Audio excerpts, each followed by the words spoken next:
Kahit anong gulo, wala ang kahit anong problema. So praise God, wala namang naging issues. May ilan kayo mga kasama kandidato sa Duterte slate na medyo nagkakaroon ng problema. I saw that. Si Atty. Raul Lambino. I saw that. Oo. So anong masasabi niyo dito sa mga ibang mga nakaka-experience kayo ng disenfranchisement or yung nagkakaroon ng problema sa bilang sa botohan sa ngayon? Ako, ang kailangan lang natin ipaalala sa kanila is to document everything, no? Kasi this will always be a matter of evidence. And the problem is, ang hirap i-document dahil maraming bawal sa loob, no? But I think, pumunta lang kayo lagi dun sa mga volunteers at magpaalam lagi that kung may problema, then you're authorized syempre to document it. Document everything. Attorney, of course, election day ngayon.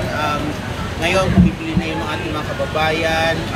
Siguro ano na lang po inyong masasabi of your 90-day journey as during the campaign, as a politician. Of course, ang daming mga binato sa inyo, mga intriga and all. Hanggang ngayon, may binabato pa rin sa inyo. So, at kilisay na lang po siguro on your journey so far as a politician.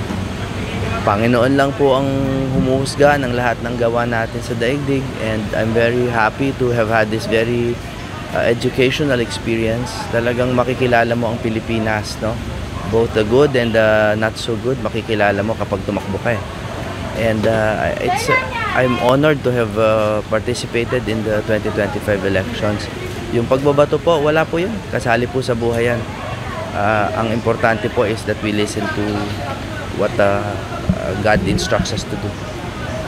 Well, of course, do you think this could be a start of your political journey? Siguro matalo man o manalo, are you going to fight it out on the political arena maybe the next election? No, I don't plan that way. I go where I am needed. So nararamdaman naman natin yan bawat election cycle, or even if hindi election, mararamdaman mo kung where you are needed. So I live like that, and I will always live like that.